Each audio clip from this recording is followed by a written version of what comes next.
Karena kalau itu dihitung akad dengan arti profesional, tentu kan tidak fair. Mungkin kita bayar baru 2 atau 3 kali sakit kita sampai habis ratusan juta. Atau sebaliknya, kita sudah bayar ratusan juta, kemudian kita tidak pernah pakai.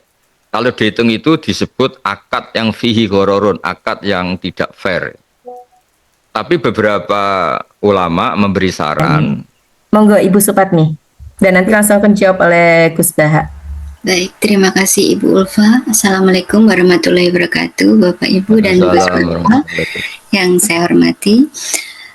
Begini, saya ingin menanyakan sesuatu yang mungkin ini hal yang umum ya, tapi ada yang mengganjal di hati saya mengenai asuransi kesehatan, asuransi kematian, seperti itu. Apakah ini termasuk riba atau bagaimana hukumnya? Mungkin itu aja yang ingin saya tanyakan. Terima kasih. Assalamualaikum warahmatullahi wabarakatuh. Waalaikumsalam warahmatullahi wabarakatuh.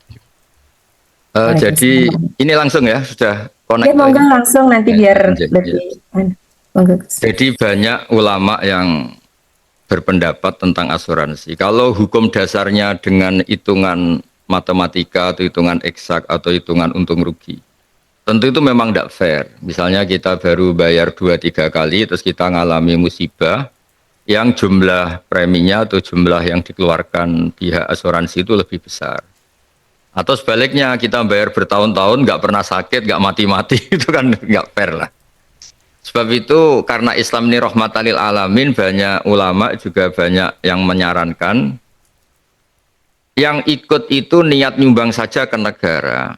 Sehingga uang itu ya anggap saja milik negara. Yang negara ngasih kita ya anggap saja yang namanya negara itu ya berbuat baik sama rakyatnya. Karena kalau itu dihitung akad dengan arti profesional, tentu kan tidak fair. Mungkin kita bayar baru 2 atau 3 kali sakit kita sampai habis ratusan juta. Atau sebaliknya, kita sudah bayar ratusan juta, kemudian kita tidak pernah pakai. Kalau dihitung itu disebut akad yang fihi ghororun, akad yang tidak fair. Tapi beberapa ulama memberi saran, yang bayar itu makanya kalau kata beberapa ulama di Indonesia, terutama Mbah Mun itu sering bilang, kalau transaksi itu tidak sehat-sehat amat, itu baiknya sama negara. Sekeliru-kelirunya negara, itu kalau dapat laba, itu dipakai jembatan, dipakai jalan, dipakai fasilitas umum. Tapi sebenar-benarnya swasta, ini maksudnya transaksi yang tidak jelas halalnya juga tidak jelas haramnya ya. Kalau transaksi yang jelas halalnya, monggo sama swasta sama saja. Saya ulang lagi, jangan salah paham, bukan berarti saya anti swasta, enggak.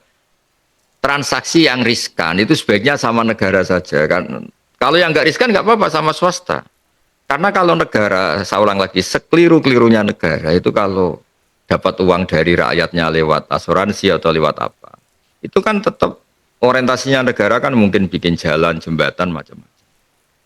Tapi kalau nyuwun sewu swasta, sebaik-baiknya swasta kalau kaya dari kita, mungkin orientasinya plesir seluruh dunia atau mobil mewah atau ingin punya jet pribadi. Ya, jadi saya bukan menghukumi dengan arti mengikat, bukan, tapi beberapa memberi saran kalau asuransi itu ke kas negara, itu kan beberapa iklan di TV di Indonesia setelah polemik juga gitu. Masalah apa BPJS dulu, masalah apa-apa. Beberapa iklan di TV Indonesia atas saran MUI sudah disuruh merubah. Ayo kita bantu saudara-saudara kita. Jadi kesannya yang bayar itu ya niat bantu Indonesia, juga sebaliknya negara bantu kita.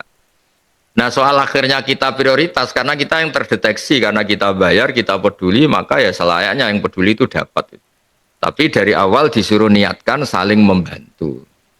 Ya saya kira demikian Bu Supatmi, supaya enaklah hubungan-hubungan.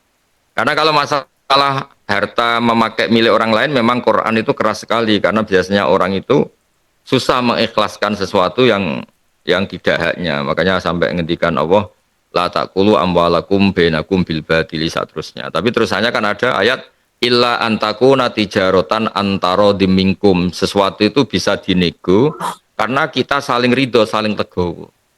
Nah biasanya orang itu, negara itu kan uangnya sekere-kerenya negara, semiskin-miskinnya negara itu tetap uangnya banyak. Dan ada anggaran untuk sosial, sehingga kalau negara nambahi yang tidak haknya anak orang itu enteng saja. kita juga suka sama negara tercinta Indonesia ini karena ya misalnya kita bayar ternyata nggak sakit-sakit, terus kita dengar tuh dipakai jembatan di Papua, dipakai jembatan di Banten yang tertinggal, dipakai ujung Jawa yang tidak tersentuh pembangunan. Insya Allah orang-orang baik ya ikhlas saja. Ya kira-kira gitu, monggo. Siap. Matur nuwun Gus, berarti ada dua ya Gus ya, pada niat kemudian antarodin. Ya, Gitu Gus. ya betul ya. Oke.